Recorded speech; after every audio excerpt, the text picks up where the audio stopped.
Olá pessoal, tudo bem com vocês? Eu sou a Bárbara e este é o canal Joia Demais. Hoje eu quero fazer a segunda parte sobre a seita que eu fiquei 8 anos, que hoje eu acredito que existiam líderes narcisistas, tá? Mas antes, pessoal, ó, não esquece do meu like não, clica aí para receber as notificações no sininho e quem não for inscrito, se inscrevam, tá bom? Então, gente, eu fiquei 8 anos na seita, eu já falei aqui para vocês, eu fui convidada, estudei a Bíblia e decidi ser discípula. Eu estava à procura de um lugar porque eu achava que eu devia muito para Deus e como eu não consegui ficar em igreja nenhuma e não conseguia descobrir nem o que acontecia comigo de fato, né? Porque o codependente não sabe o que acontece com ele, o que ele precisa mudar para melhorar a vida, ele fica por muito tempo, muitas vezes perdido, procurando resposta em lugares errados. Então eu entrei nessa seita achando que eu ia estar perto de Deus, que eu ia ter uma vida mais santa e tal, né? Ia ser discípula, acreditando mesmo que todas as outras eram erradas, né? Porque eles falavam que todas as outras igrejas estavam erradas. E todos os dias eu tinha que sair para evangelizar. Se eu tivesse doente, eu tinha que sair para evangelizar doente do jeito que fosse.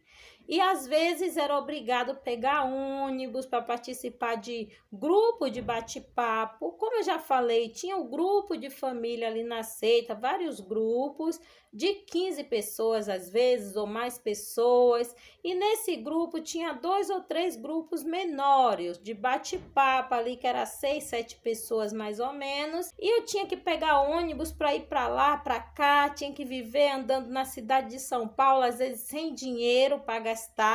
Teve vez que eu pedi até carona para o motorista de ônibus para não faltar no culto, por causa da opressão e daquela pressão toda que eles faziam, porque eles acabavam fazendo com que nos sentíssemos culpados quando não participávamos de algum culto, de algum evento. Então a gente tinha que arrancar dinheiro de onde fosse, nem que a gente tivesse que roubar para ir, mas a gente tinha que arrumar um jeito de ir.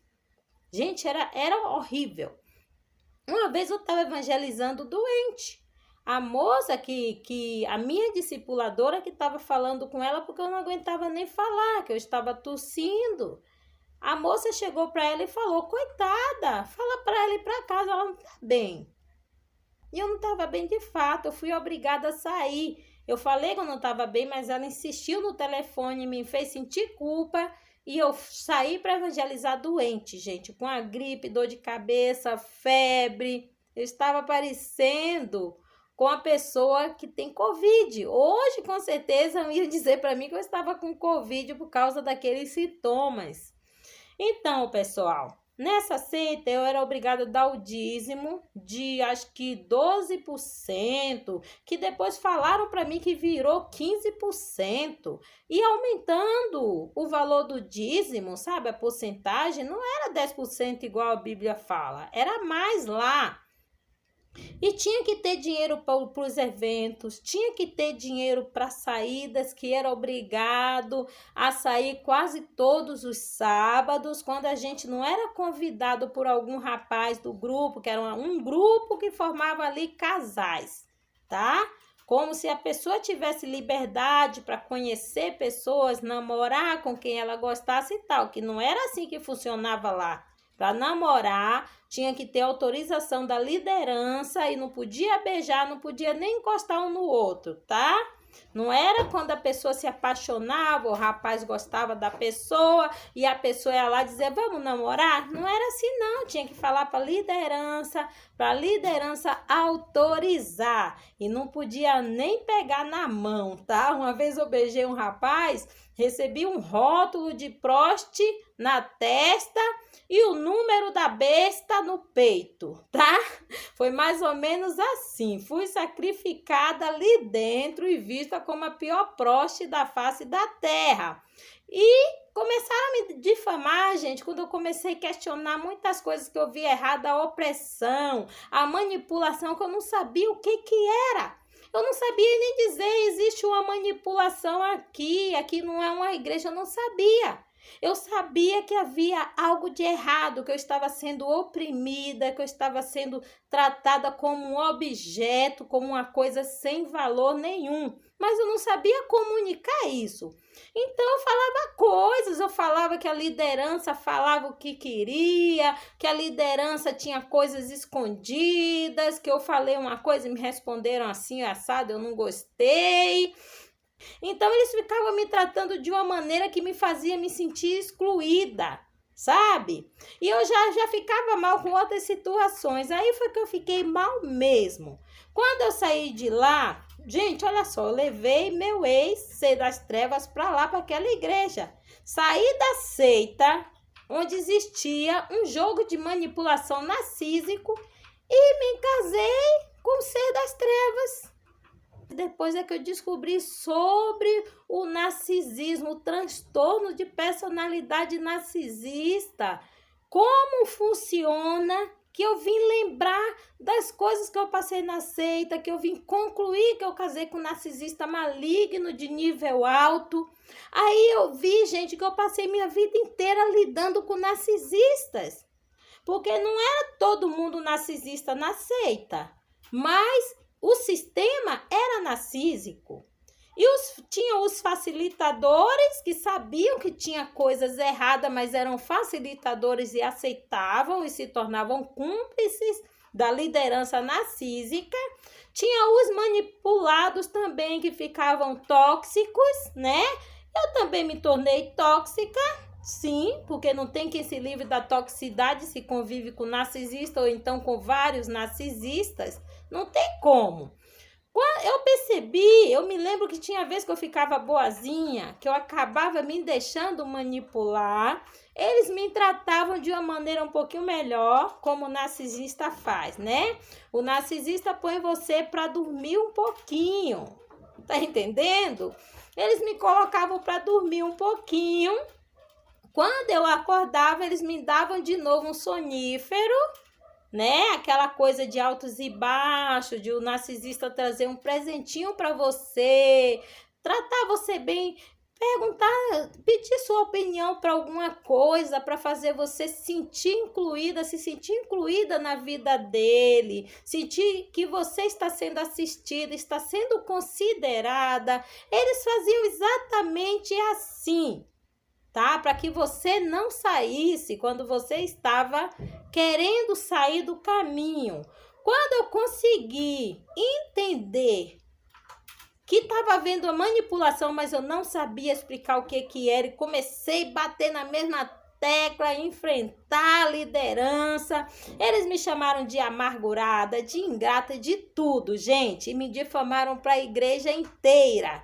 E no final falaram para eu sair da igreja, porque eles não me suportavam mais. 3 meses depois que eu saí daquela seita narcísica, veio à tona, explodiu. Veio tudo às claras, as bandidagens, que tudo era em volta do dinheiro. Era um sistema ali que buscava riqueza. Era isso que acontecia lá dentro. Estão entendendo? E a maioria das igrejas agem assim, gente. Eu acredito que uma maioria é um sistema, não tem nada de relacionamento com Deus. Nessa seita, quem acordasse 5 horas da manhã era obrigado a acordar 4h30, pelo menos, para ter meia hora de tempo com Deus, que eles diziam que era tempo com Deus, tá? E na verdade não era, era apenas outro jogo de manipulação, porque para a pessoa ter comunhão com Deus, ela tem que querer, ela tem que buscar por ela, não ser mandada. Ah, você tem que acordar amanhã, meia hora antes. Ah, então você não é discípula porque você não acordou meia hora antes para ler a Bíblia, orar e tal. Ou então, você não foi no grupo de bate-papo, você não é discípulo. Você não foi para o culto, você não é discípula. Gente, era uma tortura psicológica que não tinha tamanho, tá? Ninguém tinha escolha. Ninguém podia escolher, eu vou viajar amanhã, vou voltar só semana que vem. Não. Tinha que pedir para a liderança. Se ela falasse que você não vai viajar, você não ia. Era manipulação. era aquele bolo de manipulação, sabe? Aquele bolo, aquela coisa que te envolvia, aquele visgo que te envolvia, te pegava e você não conseguia nem respirar direito naquela seita. E eu era rebelde, porque eu comecei a querer saber das coisas, entender o que estava embaixo do tapete, entender sobre aquele jogo todo, que ninguém podia tomar decisões próprias. Era tudo muito obscuro e fica aquele peso no ar, sabe? Pecados seus que você confessou para entrar na seita, que tinham que confessar todos os pecados. Depois eles usavam esses pecados contra a gente, exatamente como os narcisistas, porque era um sistema realmente narcísico, gente. Então, o pior é que eu saí desse inferno e entrei em outro. Eu estava super abalada. O fulano que eu tinha levado para conhecer essa seita foi a pessoa que eu casei depois e me ferrei todinha. Gente, é incrível, né? Eu hoje, gente, batalho para não cair na codependência, sou livre, me amo mais. Procuro tirar quando eu percebo que tem gente ruim na minha vida, ou então que é um outro narcisista, mesmo que não seja do mesmo nível, mesmo que eu não tenha experimentado todas as manipulações, todas aquelas torturas.